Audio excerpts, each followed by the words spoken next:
Cordial bienvenida ya a José Luis Tapia. Él es un excelente economista y también político de mucho tiempo también. Vamos a conversar con él. ¿Cómo estás, mi querido José Luis? Muy buenos días. Muchas gracias, Martín, por la invitación. No, gracias por estar con nosotros. Eres economista y, lógicamente, el Perú en estos momentos está en recesión porque la presidenta dice que todo está bien, ¿ah? Todo está bien. Lo que pasa es que la señora Presidente señala que en enero habría crecido el PBI unos tantos puntos, pero de lo que venimos arrastrando es un rebote estadístico, porque cualquier cosa que cae al fondo se va subiendo, entonces da la impresión de que está creciendo, pero no sale a la superficie, que es lo que queremos, y ese es el 0.5% que cayó el año pasado, el 2023, y eso ha traído cola, ¿no? Porque ha habido inversión privada cero, no ha crecido los empleos, se ha perdido 157.000 empleos el año pasado, y los ingresos también están cayendo. Entonces, frente a ese hecho, entonces uno no puede decir que las cosas están marchando bien. Ojalá que el ministro de Economía, José Arista, tenga la sensatez de implementar reformas, que eso es más importante que subir el impuesto selectivo al consumo o tratar de hacer ajustes de gasolina, consultoría, que eso no es lo que va a dar de comer a la gente, ¿no? Pero ¿tú crees, José Luis, que realmente el empresario que está fuera de nuestro país, que quiere invertir en el Perú, va a venir cuando tenemos una inseguridad ciudadana? En estos momentos no estamos combatiendo la inseguridad ciudadana. Mira, este empresario de autos, de carros, fue realmente acribillado por querer escapar. Y todos los días, en diferentes medios de comunicación, esa es la misma historia. Secuestros, matanza que hay en nuestro país. ¿Crees que va a venir la inversión de afuera a invertir acá al Perú? Va a venir cuando implementemos las 5 reformas, entre ellas la reforma política, que es toda una reforma profunda en la justicia, en la seguridad y todo eso, y eso va a traer inversiones, definitivamente, como tú dices. Sin seguridad, que es lo básico en cualquier economía, es negocio que no tenga seguridad, los clientes no llegan. Entonces hay que asegurar primero el tema de la seguridad, luego el tema económico, que va de la mano, y luego el tema del empleo, que es muy importante, ¿no? Tú perteneces al movimiento 5 Reformas. ¿Qué cosa es este movimiento 5 Reformas, si ya está escrito o está en vía de escribirse, para participar en la vía política? Estamos haciendo los esfuerzos para poder llegar a inscribirnos máximo en julio del próximo año, que es la fecha límite. Ojalá que lo hagamos a fin de año. Estamos trabajando en ese sentido, armando los comités, que son 66 a nivel nacional, y sacando las 25.000 firmas que te pide la ley, ¿no? Entonces, nuestro movimiento lo que aspira es justamente a eso que estamos hablando, del tema de la seguridad, el tema del empleo, el tema de los ingresos, y las 5 reformas que me refería hace un ratito se refiere a que nosotros estamos buscando una reforma política, una reforma económica, una reforma educativa, salud y pensiones. Entonces, eso sería la síntesis, y aspiramos a que la economía crezca, por lo menos aspiramos a que llegue como Qatar. Qatar, ¿tú sabes cuánto más o menos gana en promedio un catarí o catarense? Gana $10.000 mensuales. Y entonces queremos que nuestro país crezca y que la gente no diga, no me alcanza el dinero a fin de mes, y que más bien esté contenta y pueda pagar su educación, su salud a su criterio, ¿no? Perfecto. José Luis, también hay un informe de una consultoría internacional donde dice que el Perú va rumbo pues al Ecuador. Nuestro país ocupa ya el primer lugar, el 47% de familias que son víctimas de asalto. ¿Quién no ha sido asaltado realmente en todo el Perú? Todos los días. Entonces, las encuestas ya y prácticamente una consultoría internacional nos pone realmente al Perú como el primer país. ¿Estamos yendo ya camino a lo que es el Ecuador? En estos momentos que hay un grado de violencia total, que ya no se puede ni siquiera salir a la calle en Ecuador con la familia. Acá en el Perú prácticamente estamos yendo a ese camino. Si no hacemos nada, por supuesto, ¿no? Vamos a tener que ir por ese camino. Si se hace un plan de inteligencia, que creo ya es agarrar a las cabecillas de las principales bandas, que ya las tienen ubicadas, la policía lo tiene. Lo que hace falta es potenciar a la policía, hacer una reforma profunda a la policía, mientras se va trabajando el tema de la seguridad, que es importantísimo hacerlo, pero es básico dotarle al Estado y sobre todo a la policía de los instrumentos legales para poder combatir hasta por encima del delincuente. Acá las leyes hechas para que el policía pierda porque lo pone de igual a igual con el ladrón. O sea, el ladrón saca un cuchillo el policía no puede disparar, tiene que por lo menos disuadirlo para que deje ese cuchillo. Entonces, están mal hechas esas leyes. Pero José Luis, ¿tú crees que debería haber una amnistía ya en estos momentos en nuestro país? Una amnistía para darle realmente todo lo que es a las Fuerzas Armadas y a la Policía Nacional, porque no se le da el arma, pues el policía va a querer defenderse, primero tiene que esperar que el delincuente dispare para que él pueda reaccionar, ¿no? Porque si no se va preso. Entonces, ¿crees que es el momento, ya que el Congreso de la República, el gobierno, den la amnistía correspondiente a las Fuerzas Armadas y lógicamente a la Policía Nacional para que pueda actuar? No está mal la idea, yo diría que sería un poco más ambicioso, ¿no? Hay que poner a trabajar a la policía y darle todos los instrumentos legales, presupuesto, darle tecnología, darle patrulleros y también hacer una reforma profunda, porque recuerda que dentro de la policía también hay corrupción, también hay que sacar a la corrupción de encima y eso se hace con reforma política. Por eso insistimos en esto de las reformas, porque la única manera de combatir la corrupción, combatir la falta de eficiencia de la policía es haciendo reformas. Si no hay reformas no vas a obtener los resultados que tú quieres cambiar, ¿no? Hablando de corrupción, la Procuraduría Anticorrupción ha denunciado nada menos que a los fiscales Vela, Domingo Pérez y al periodista Gorriti por las declaraciones de un testigo, que en esto un colaborador eficaz, que es el señor Jaime Villanueva. ¿Cuál es tu opinión?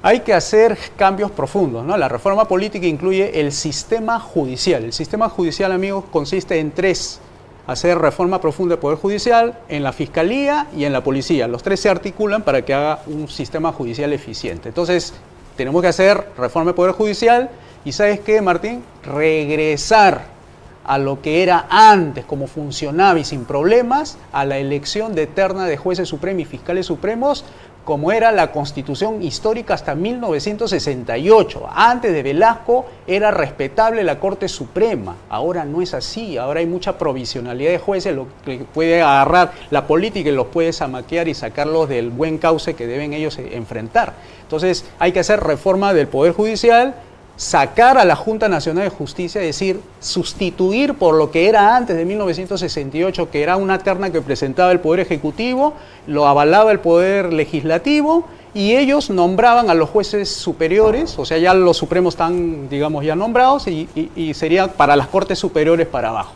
Así funcionaba antes sin problema, ¿no? Pero tú crees también hoy en día, mira, la policía hace su mejor esfuerzo de poder capturar, hace inteligencia con el poco recurso económico que tiene, capturan a estas bandas, pero sin embargo viene el fiscal, viene el juez y los libera inmediatamente. ¿Crees que de repente hay mucho temor, están amenazados los jueces, los fiscales? ¿Es momento de tener un tribunal sin rostro, ya jueces sin rostro? Mira, lo que sea necesario para vencer el crimen y de la delincuencia. Por eso hay que poner mano dura, hay que poner buenas leyes, porque hay que derogar las malas leyes que no permiten progresar ni a la policía, ni a nosotros que somos los privados que contribuimos con impuestos, ni tampoco nos permite tener buena economía y crecer. ¿Por qué? Tenemos problema legal, Martín. ¿Saben cuál es el problema de fondo económico? Es un problema legal. Tenemos cerca de 25.000 leyes malas, de 32.000 leyes. Eso significa que no podemos progresar por culpa de esas leyes malas y hay que derogarlo, hay que mandar gente al Congreso a derogar, no a crear leyes, porque ya las leyes están creadas y están ocasionando mucho problema, entre ellas la falta de seguridad atribuida a las malas leyes que hace que el policía no combata bien el crimen. Entonces hay que derogar las leyes. Ese es el mensaje central que quiero dejar, amigos, que la derogación de las leyes es el principal problema del país, es la hiperinflación legislativa, ¿no? José Luis, hablando del Parlamento, del Congreso de la República, ¿tú crees que 32.000 leyes, imagínate, tantas leyes, sacamos tanto, somos el país de las grandes leyes, pero ni una se cumple? Ni una se cumple, ¿no? Correcto. Hay que sacar las leyes, lo que es simplemente con 4 o 5 nada más que se puedan cumplir, pero sin embargo hoy en día, ¿crees que debería cambiar el mecanismo ya en el Parlamento? Porque debería haber gente muy profesional, gente que pueda asistir también y lógicamente hacer un cambio total. ¿Tú qué cambios crees que debería haber en el Congreso de la República? Porque vemos que ellos no están con el pueblo, ¿no? Están prácticamente a espaldas del pueblo, nuestros padres de la patria. Esa reforma política que me referí incluye la derogación de las leyes de partidos políticos. Es malísima esa ley. Ustedes han visto cómo los partidos no sirven ahorita para los intereses del pueblo. Y principalmente lo que hay que hacer es la parte política hay que hacer que funcione el Congreso, pero con bicameralidad. Claro, es impopular, porque van a decir se gasta mucho, pero ese es el problema, señores. El problema está en que se aprueban leyes tan malas que nadie la cumple. Entonces, ¿para qué creamos leyes con una unicameralidad? Lo que hay que hacer es tener dos cámaras, una que reciba las propuestas de ley en el diputados, y cuando pase de diputados al Senado, ahí en el Senado va a decir si vale o no vale esa ley, porque las leyes pueden ser muy creadas, muchas en cantidades, pero no todas son buenas, y eso es lo que hay que evaluar. Por eso necesitamos una bicameralidad, aunque parezca malo la palabra, ¿no? Eso quiere decir que tenemos que volver entonces a tener la Cámara de Senadores y la Cámara de Diputados.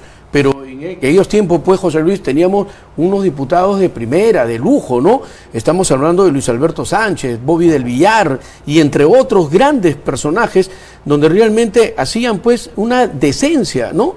Una decencia y docencia también para aprender lo que era la parte de lo de la política. Hoy en día tenemos parlamentarios que simplemente se agreden entre ellos mismos y se hablan desde la A hasta la Z. Sí, porque la ley de partidos políticos no ha cumplido con su finalidad, que era reforzar el sistema democrático, y los partidos políticos no refuerzan, sino que las debilita. Entonces hay que eliminar la ley de organización política, irnos por una ley electoral modificada que se consideren los votos nulos y los votos blancos, para que se vea realmente que la gente está en contra del sistema. Lo que hay que hacer es cambiar, Martín, el sistema. No se cambian las caras, porque hemos visto 5 caras en 5 años, 5 presidentes en 5 años y no ha cambiado nada. Entonces hay que cambiar el sistema está corrupto, hay que cambiarlo por un sistema capitalista de libre mercado para que todos salgan beneficiados y no unos cuantos, como este tema de la ley de bancos. Siempre lo digo, si tú quieres poner una ley de bancos, necesitas tener como capital mínimo 14 millones de soles. Dime si ese negocio no está hecho para los ricos. Claro. Tenemos que abrir el mercado para que todos puedan poner su banco, bueno, los que quieran, digamos así, y no haya impedimento de que, porque hay una ley que dice que tienes que tener 14 millones, igual va a suceder en el caso de la AFP, 4 AFP, y les obligan a todos que le descuenten de su planilla de sueldo, y eso ha vuelto impopular a las AFP, lo cual es malísimo.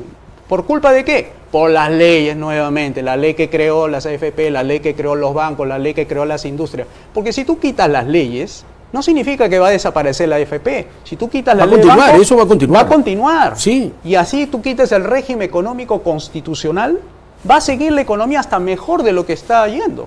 Claro. O sea, es un tema de derogación de leyes y sobre todo la ley es mala, que es esta que está impidiendo el progreso, ¿no? ¿Tú crees que es momento ya de ingresar en nuestro país y salir de los tratados internacionales y que venga la pena de muerte? Porque, imagínate, ya la gente no sabe qué hacer, hay una desesperación total en nuestro país. Es porque no funciona el sistema. Cuando deberías castigar al que delinque, no castiga, entonces la gente se desespera y creen que con pena de muerte se soluciona. No, se necesita buena institucionalidad, que funcione bien la policía, que funcione bien las instituciones, que castiguen al delincuente y no lo suelten. Y eso va a hacer que la gente no esté pidiendo pena de muerte, porque la pena de muerte está demostrada que no es disuasivo en el 100%. Puede ser que sí en algunos casos, pero no es al 100%. Entonces, y encima tenemos un poder judicial que no funciona bien, de repente mandas a un inocente al paredón, muere y después se dan cuenta de que no era él el culpable. Y eso es horrible porque has perdido una vida, ¿no? El caso del monstruo de Almendaris, ¿no?, que hace muchos años hubo aquí en nuestro país. Bueno, muchísimas gracias, José Luis, por haber estado con nosotros. Gracias. Muchas gracias. Va a quedar pendiente, hay varias cosas que tenemos que hablar del tema de la economía, muy bien, que hemos tratado también. Por supuesto. Te agradezco bastante, que tengas un excelente domingo. Gracias. Ok, nos vamos nosotros a una brevísima pausa comercial.